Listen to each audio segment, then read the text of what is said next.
Ang pananampalataya ay bunga ng pakikinig at ang pakikinig naman ay bunga ng pangangaral tungkol kay Hesus Kristo.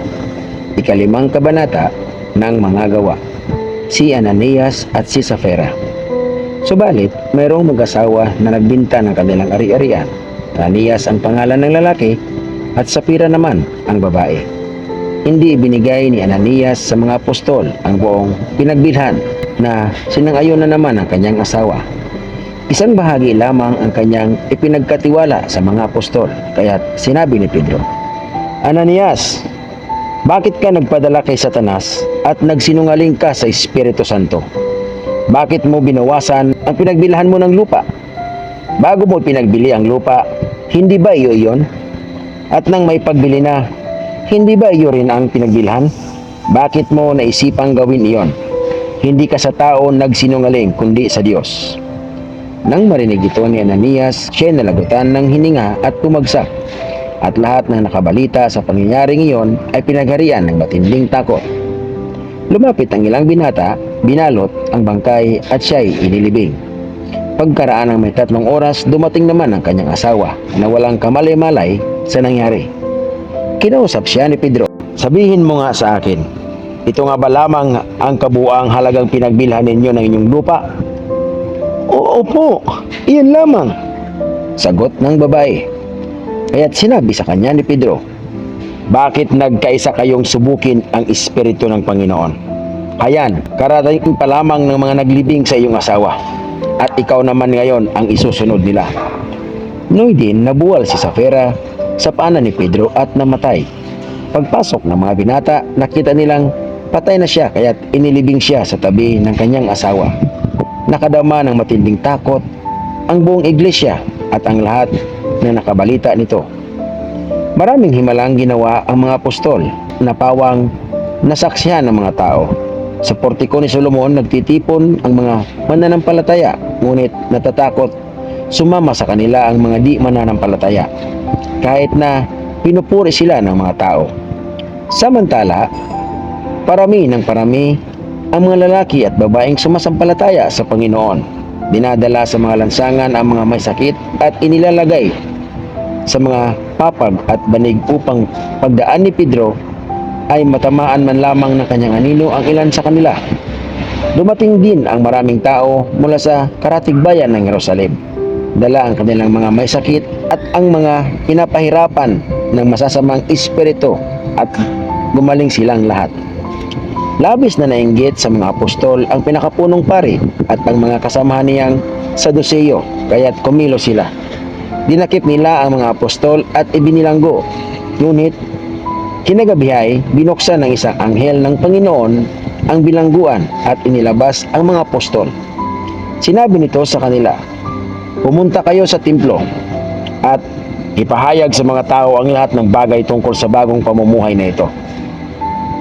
Kaya nang pag-uumaga na, pumasok sa templo ang mga apostol at nagturo sa mga tao. Nagtipo naman ang pinakapunong pari at ang kanyang mga kasamahan at tumawag ng pangkalahatang pulong ng kataas-taasang kapulungan ng mga Hudyo at ng pamunuan ng Israel. Ipinakuha nila sa bilangguan ang mga apostol, ngunit ang mga ito ay wala nang dumating doon ang mga kawal, kaya't nagbalik sila sa kapulungan at nagulat. "Nakita po namin na nakasusing mabuti ang pintuan ng bilangguan at nakatayo roon ang mga bantay. Ngunit nang buksan namin, wala na kaming nakitang tao sa loob." Nang marinig ito, nabahala ang mga punong pari at ang kapitan ng mga bantay sa templo. Hindi nila maubos maisip kung ano ang nangyari sa mga apostol. Siya namang pagdating ng isang taong ganito ang sabi, "Tingnan po ninyo, ang mga lalaking ipinakulong ninyo ay naroon sa templo at nagtuturo sa mga tao." Kaya't pumunta sa templo ang kapitan kasama ang kanyang mga tauhan. Kinuha nila ang mga apostol, ngunit hindi sila gumamit ng dahas sa pangambang baka pagbabatuhin sila ng mga tao. Iniharap nila sa kapulungan ang mga apostol at ang mga ito'y tinanong ng pinakapunong pare, "Hindi ba't mahigpit namin kayong pinagbawalan mangaral sa pangalan ng taong yan?" Sabi niya, "Ngunit tingnan ninyo ang inyong ginawa. Laganap na sa Jerusalem ang inyong itinuturo at nais pa ninyo kaming papanagutin sa pagkamatay ng taong iyan. Sumagot si Pedro at ang ibang mga apostol, "Sa Diyos kami dapat sumunod at hindi sa tao. Ang Diyos ng ating mga ninuno, ang muling bumuhay kay Jesus na pinatay ninyo nang siya'y inyong ipinako sa krus. Iniakyat siya ng Diyos sa kanyang kanang bilang tagapanguna at tagapagligtas upang bigyan ang mga Israelita ng pagkakataong magsisi at tumalikod sa kasalanan. At nang sa gayon ay magkamit sila ng kapatawaran. Saksi kami sa mga bagay na ito. Kami at ang Espiritu Santo na ipinagkaloob ng Diyos sa mga sumusunod sa Kanya." Nagngit-ngit sa galit ang mga bumubuo ng kapulungan nang marinig ito at nais nilang ipapatay ang mga apostol. Ngunit tumayo ang isa sa kanila na ang pangalan ay Gamaliel, isang parisiyong guro ng kautusan at iginagalang ng buong bayan. Inutos niyang ilabas muna ang mga apostol at pagkatapos ay nagsalita, "Mga kababayan, isipin ninyong mabuti ang gagawin ninyo sa mga taong ito. Hindi pa nagtatagal mula nang lumitaw si Teudas na nagpanggap na isang dakilang pinuno at nakaakit ng may 400 tagasunod. Ngunit nang mapatay siya, nagkahiwa-hiwalay ang kanyang mga tauhan at nauwi sa wala ang kanilang kilusan. Pagkatapos, lumitaw naman si Judas na taga Galilea noong panahon ng pagpapatala ng mga mamamayan at nakaakit din ito ng maraming tauhan. Nang mapatay siya, nagkawatak-watak din ang mga tagasunod niya. Kaya't ganito ang payo ko. Huwag ninyong pakialaman ang mga taong ito. Hayaan ninyo sila. Kung ang kanilang plano o kilusan ay mula sa tao, ito'y kusang maglalaho. Ngunit, kung ito'y mula sa Diyos, hindi ninyo ito mahahadlangan at lilitaw pang kayo'y lumalaban sa Diyos." Sinunod nga nila ang payo ni Gamaliel.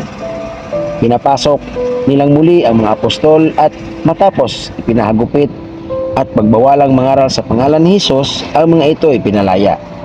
Nilisan ng mga apostol ang kapulungan at sila ay galak na galak sapagkat minarapat ng Diyos na sila ay magdanas ng kahihiyan alang-alang sa pangalan ni Jesus. At araw-araw sa templo at sa mga bahay-bahay, walang tigil sila nagturo at nangaral ng magandang balita tungkol kay Jesus ang Kristo.